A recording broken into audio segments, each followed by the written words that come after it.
Hello and welcome to Geek Week. I'm Graham Bowers. And I'm Abigail Hewitt. This is the show where we delve into different aspects of geek culture. This week we'll be focusing on cosplay and the development of comic book stores. On today's show we'll have a makeup demonstration and a look at cosplay with our presenter Graham at NCM Birmingham earlier this year. As well as a trip across the pond with Dean and an interview with cosplayer, Whovian and general geek Dominic G. Martin. Let's go over and take a look at the makeup demonstration with today's special guest, Tasha. So, Tasha, what are you going to be doing for us today? So I've already prepared a black eye for you. This is Scratchbid and it basically could be used so simple, split lip, greys, and it's done in a flash. So is that what you're going to do for us today? yeah, split lip. Okay. We'll go for. Right. Earlier this month, I put on my 5th Doctor cosplay and headed over to MCM to talk to other cosplayers.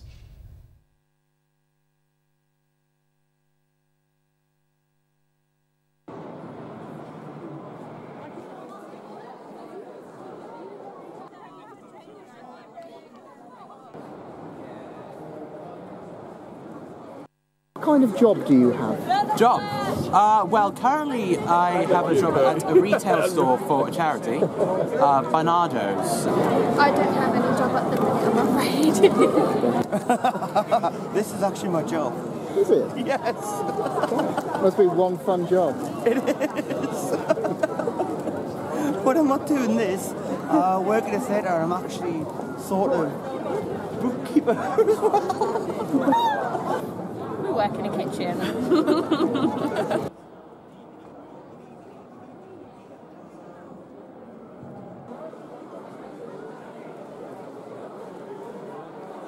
Would you say Comic-Con is more male-orientated? I'll say it's both because you get to see both genders. Well, that's an interesting question. The cosplay celebrities, as such, are usually female, and you'll usually see them, usually on the massive cosplay pages like the 400k likes ones, you'll see lots of female cosplayers. However, when it gets to the nitty-gritty of it in the actual cons themselves, you'll usually see guys. Not really. No, it's a 50-50 split, I would say. I wouldn't say either. Yeah, so it's pretty equal. Okay.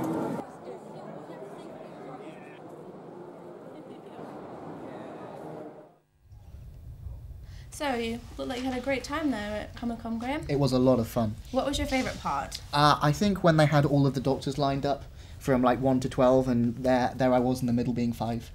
I think my favourite part was probably when they got all the Marvel cosplayers together. It was really cute. I didn't realise you were a Marvel fan. I love Marvel, Graham. Alrighty then. Now recently we sent off one of our team members across the Atlantic to find out more about the popularity of comic book stores in America.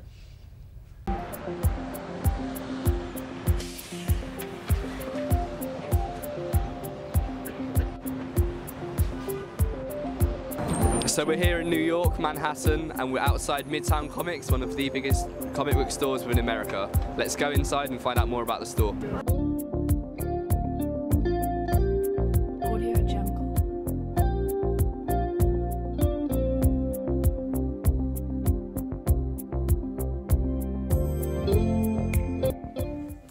Right, so today we're here with the store manager, Dee, and we're just going to be giving a brief history about the store. So. I think during the economic crisis, we've been seeing a lot of stores closing. I think ever since then, I don't know about too many stores that have opened, but I do think that there's really not much threat to the comic industry. I think the comic industry is going stronger than ever. Maybe now's the time to open up comic stores too. Thank you, Dean. Back to you, Graham. Now we have general geek Dominic G. Martin in the studio with us to talk about cosplay. Hello. Hello. So, Dom, how long have you been cosplaying? Well, I've been cosplaying for about 3 years now, actually. I started at Collectomania in Milton Keynes, which is my local Comic-Con. So that was really... I had been going there for 10 years prior because my parents loved taking me there, but that was really the first and ideal place I thought to debut cosplaying.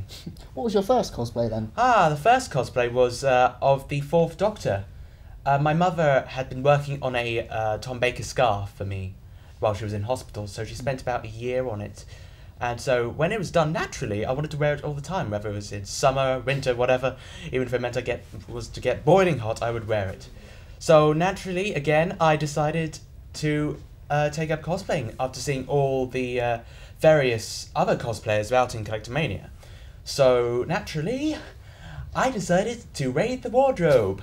Of course. And I stole a red jacket from my dad, and that was my 4th Doctor cosplay done.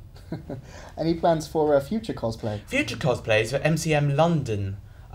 Manfred von Karma from a little-known game series called Ace Attorney. So that's my next plan. He's a 60-year-old veteran prosecutor. Hasn't lost a case in 40 years. Now, one of my favourite cosplays of yours is, of course, the 11th Doctor. How much did it cost in total? Well, this is one of the lesser expensive variants of the 11th Doctor. The coat itself is the most expensive part by far, costing about 300 quid. So my Nightmare in Silver variant is the most expensive one, which adds another 60 quid on top of that for the waistcoat, and then another 60 quid on top of that for the boots, which is... my bank account has never forgiven me.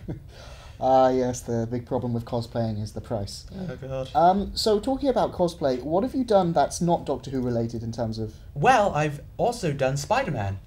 As in the Amazing Spider-Man from The Amazing Spider-Man 2, specifically. I've always loved Spider-Man, so I thought, oh, why not? Yeah, and MCM and all that, it's the only place you can get away with wearing a lycra skin-tight suit. we touched on it briefly, but was the Nightmare in Silver your most expensive cosplay? Without a doubt. And as I said, my bank account wants to shoot me in the face for getting that outfit. Okay, well, now we did get a few people to message in with photos of themselves in cosplay. So we've got a Joker here. Oh, that's amazing. Oh, really like that. There's very good detail on the scars as well. I like the hair. Yeah. The hair really works. But next up, we've got, of course, Deadpool. Deadpool. There we go. Deadpool. I love Deadpool.